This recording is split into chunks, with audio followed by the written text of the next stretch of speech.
इस बीच आपको बड़ी खबर बता दें, अरविंद केजरीवाल को जमानत मिल गई है। कोर्ट ने अरविंद केजरीवाल को जमानत दे दी है। शराब घोटाले में अरविंद केजरीवाल लगातार जमानत की अर्जी दे चुके थे, उम्मीद कर रहे थे और अब उन्हें जमानत मिल गई है। शराब घोटाले में अरविंद केजरीवाल को यह जमानत मिली है। राउज एवेन्यू कोर्ट में अरविंद केजरीवाल पहुंचे और उम्मीद उन्हें थी, आम आदमी पार्टी को थी, और अब अरविंद केजरीवाल को जमानत मिल गई है। बड़ी और अहम खबर आपको बता रहे हैं। इससे पहले चुनाव प्रचार के लिए उन्हें अंतरिम जमानत मिली थी। उसके बाद 2 जून वो तारीख जब अरविंद केजरीवाल जेल में गए और उसके बाद एक बार फिर अरविंद केजरीवाल ने जमानत की अर्जी लगाई। 1 लाख के मुचलके पर अरविंद केजरीवाल को यह जमानत मिली है। बड़ी और अहम खबर आपको बता रहे हैं। शराब घोटाले में अरविंद केजरीवाल को यह जमानत मिली है। यानी एक तरफ आम आदमी पार्टी को जो उम्मीद थी और जो दिल्ली में इस समय घटनाएं चल रही हैं उस पर अब निगाहें रहेंगी, क्योंकि अरविंद केजरीवाल मुख्यमंत्री हैं लेकिन जेल से ही सरकार चला रहे थे। अब वो जमानत मिल गई है, बाहर आएंगे। इस बीच आपको सबसे बड़ी और अहम खबर बता रहे हैं। दिल्ली के मुख्यमंत्री अरविंद केजरीवाल को शराब घोटाले में जमानत मिल गई है। शराब घोटाले में अरविंद केजरीवाल और उनके कई सारे सहयोगी हैं जिनके नाम सामने आए। इस मामले को लेकर ईडी, सीबीआई सब जांच कर रहे हैं। इसके तार दक्षिण तक जुड़े हुए थे। अरविंद केजरीवाल ने और उनकी पार्टी ने कई बार अपने आप को पाक साफ बताया, लेकिन कोर्ट में एजेंसीज पहुंची थी। एजेंसीज अपनी जांच कर रही हैं। कोर्ट में राउज एवेन्यू कोर्ट में पहुंचे थे अरविंद केजरीवाल, जमानत चाहते थे और उन्हें 1 लाख के मुचलके पर जमानत मिल गई है।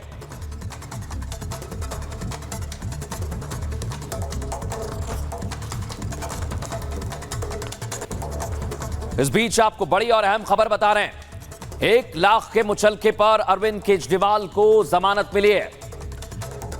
बड़ी राहत की उम्मीद अरविंद केजरीवाल और उनकी पार्टी कर रही थी और उन्हें जमानत मिलना एक बड़ी राहत के तौर पर भी देखा जा रहा है। बड़ी बात यही है कि शराब घोटाले में जितने भी नाम अभी तक सामने आए हैं, हालांकि कोर्ट में प्रोसीडिंग के दौरान क्या क्या हुआ ये आप सभी के सामने है।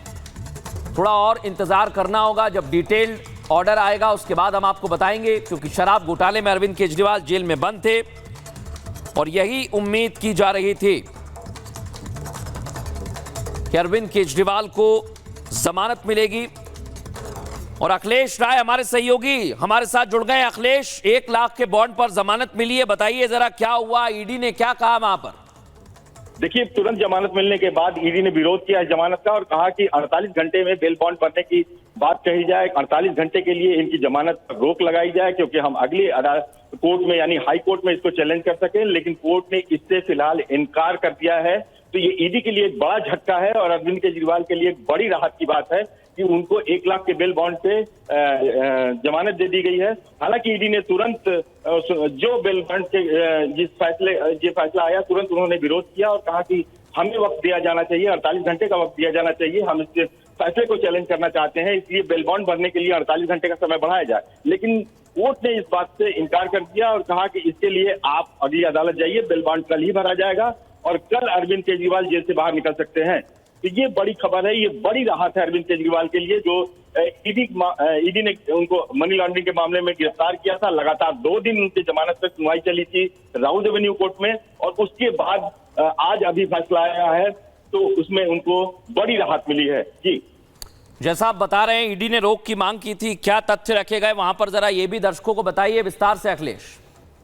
ईडी ने कहा कि जो ये फैसला निचली अदालत ने दिया है, राउज एवेन्यू कोर्ट ने दिया है, हम उससे संतुष्ट नहीं है और हम इसे चैलेंज करना चाहते हैं। अगर वो जेल से निकल जाएंगे तो ये मुश्किल होगा, इसलिए हम चाहते हैं कि उनके बेल बॉन्ड को 48 घंटे तक स्थगित किया जाए। यानी कि 48 घंटे तक इस फैसले पर आप रोक लगाइए, उसके तब तक हम हाईकोर्ट में इस मामले को चैलेंज कर सकें। लेकिन कोर्ट ने कहा कि हम इस पर कोई रोक नहीं लगाएंगे, हमने फैसला दे दिया है और आप अगर चैलेंज करना चाहते हैं तो आप चैलेंज कीजिए, लेकिन हमारी तरफ से कोई रोक नहीं होगी। और ये बड़ी राहत मिली है अरविंद केजरीवाल को, जो अब बेल बॉन्ड यानी कि उनकी 48 घंटे तक की ईडी की रोक लगाने की मांग पर भी कोर्ट ने कोई राहत नहीं दी और अब कल उनका बेल बॉन्ड भरा जाएगा और कल हो सकता है वो जेल से बाहर आ जाए।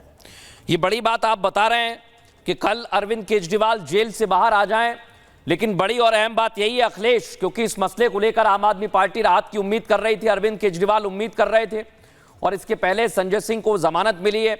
लेकिन ईडी लगातार इस मामले में जांच पड़ताल में कई नामों का खुलासा करती रही। अब जांच किस तरफ जा सकती है अखिलेश, जरा ये भी समझाइए हमें। देखिए, मुश्किल ईडी के मामले में मुश्किल यही होता है कि उसमें जमानत मिलना बहुत मुश्किल होता है। अब तक का रिकॉर्ड रहा है कि ईडी के मामले में निचली अदालत से किसी को भी जमानत नहीं मिली है। आज अरविंद केजरीवाल को जमानत मिली है, तो ये बड़ी राहत की बात है अरविंद केजरीवाल को। और लगातार ईडी ये कहती रही है कि वो इस मामले के किंगपिन है। उन्होंने गोवा इलेक्शन के लिए पैसे खुद लिए। गोवा में जो 7 स्टार होटल में रुके थे उसका पैसा सरकार की तरफ से दिया गया था। तमाम ईडी ने दस्तावेज रखे, यहाँ तक कि ईडी ने कहा कि हमें वो नोट भी मिल गई है जिसके जरिए हवाला ने पैसे पेमेंट किए। ये सारी बातें कोर्ट के सामने कहा, लेकिन कोर्ट ने 2 दिनों तक सुनवाई करने के बाद आज जब 12 बजे दोपहर में फैसला सुरक्षित किया, उसके बाद कोर्ट ने अभी जो फैसला सुनाया उसमें साफ तौर पे कहा है कि अरविंद केजरीवाल को हम जमानत देते हैं, 1 लाख की बेल बॉन्ड पे जमानत देते हैं। ईडी ने तुरंत विरोध किया, लेकिन उसको भी कोर्ट ने नहीं माना।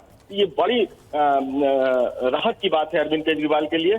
और अब ईडी के पास कोई विकल्प नहीं है, वो हाईकोर्ट में ही चैलेंज करेगा, बेल को कैंसिल करने की मांग करेगा। बार बार ईडी ये कहता रहा है कि अगर ये जेल से बाहर आएंगे तो गवाह प्रभावित कर सकते हैं, प्रभावशाली आदमी है और इनको जमानत नहीं दी जानी चाहिए, लेकिन कोर्ट ने इन सारी दलीलों को दरकिनार कर दिया और आज अरविंद केजरीवाल को जमानत दे दी है।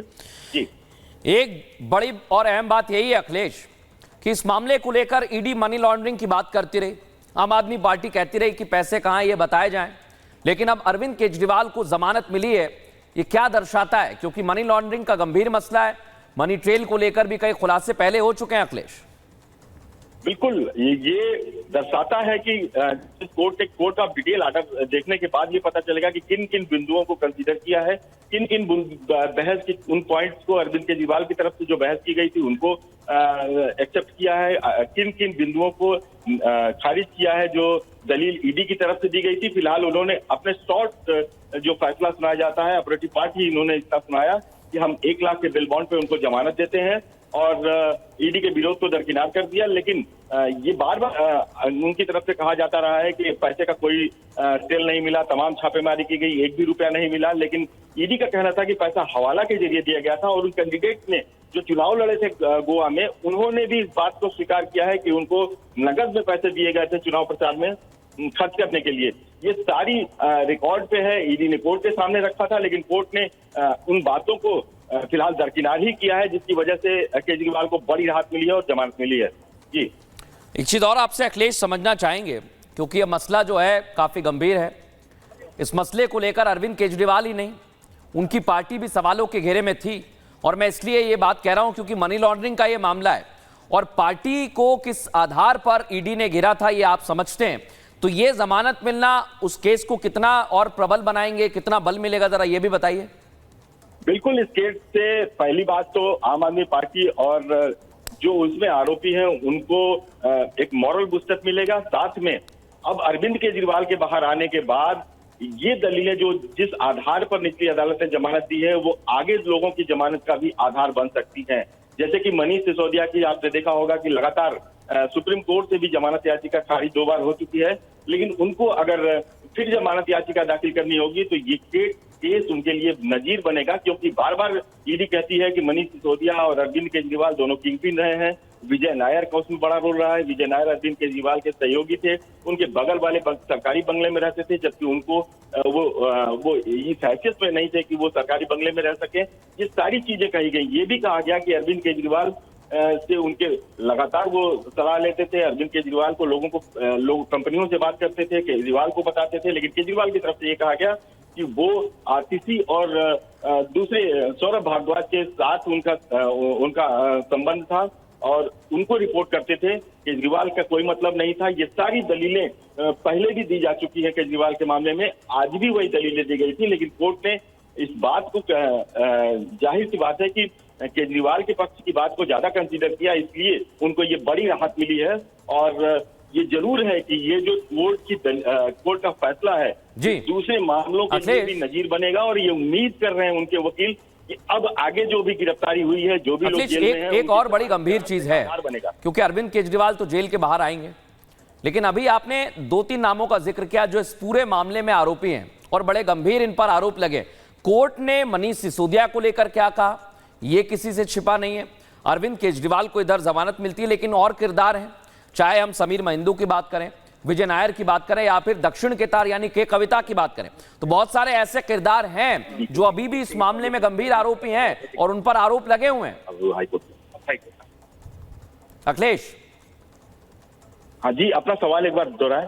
मैं ये कह रहा हूं अखिलेश, आपने मनीष सिसोदिया का जिक्र किया, के कविता भी इसमें आरोपी हैं और इसी के साथ साथ कई ऐसे नाम हैं जो अरविंद केजरीवाल के बड़े करीबी हैं, उनके भी नाम आए हैं। अरविंद केजरीवाल को जमानत मिलना क्या मजबूत आधार बनाएंगे, जैसा अभी आप मनीष सिसोदिया के लिए कह रहे थे? क्या और भी किरदार हैं, उनको भी मजबूती मिलेगी? बिल्कुल बिल्कुल मजबूती मिलेगी और यही वजह है कि उनके वकील भी इस बात को मान रहे हैं कि ये एक उनके लिए नजीर बनेगा ये फैसला, जिसके आधार पर हम आगे लोगों की जमानत मांग सकते हैं। मनीष सिसोदिया के बारे में ये जरूर कहा जाता है कि वो उस विभाग के मंत्री थे, उनके खुद के सचिव श्री अरविंद ने उनके खिलाफ बयान दिया था कि इन्होंने पॉलिसी को चेंज करने के लिए दबाव डाला था, इन्होंने पॉलिसी चेंज कराई थी। अखिलेश, आप मेरे साथ बने रहिए।